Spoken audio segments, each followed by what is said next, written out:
கூட பீர்க்கங்காய் பொரியல் அண்ட் ரசம் வைக்கலாம். அதுக்கு பீர்க்கங்காய் சின்ன சின்னதாக கட் பண்ணி அது கூட உடச்ச காஞ்ச அவரைக்கொட்டையை வந்து சேர்த்து ஒரு 2 நிமிஷம் வச்சு எடுத்திங்கன்னா இந்த மாதிரி பருப்பு வரும். அது கொஞ்சோண்டு மிக்ஸியில் போட்டு அது கூட சின்ன வெங்காயம் ஒரு 10 வறுத்து சேர்த்துக்கோங்க. அது கூட மஞ்சள் தூள் ஒரு 1/4 spoon, 1 spoon sambar powder, 1/2 spoon மிளகாய் தூள் சேர்த்து, பூண்டு ஒரு 10 பல்லு, சீரகம் கொஞ்சம் சேர்த்துக்கோங்க. தென் அது கூட புளி தேவைக்கேற்ப புளிப்பு எவ்வளோ வேணுமோ அவ்வளோ சேர்த்துக்கோங்க. தென் கொத்தமல்லி தண்ணியும் சேர்த்துட்டு அரைச்சிடுங்க.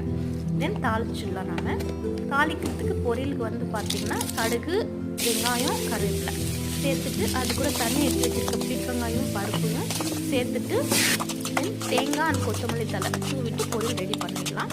தென் ரசத்துக்கு நாம் தாளிச்சிடலாம். அதுக்கு கடுகு, வெங்காயம், கருவேப்பிலை சேர்த்துட்டு தென் மிக்ஸியில் போட்டு அரைச்சிருக்கணும் சேர்த்துட்டு தென் தண்ணி வந்து பீர்க்கங்காய் தண்ணி சேர்த்துட்டு ஒரு கொதி வந்ததும் இறக்கிடலாம். பாய்.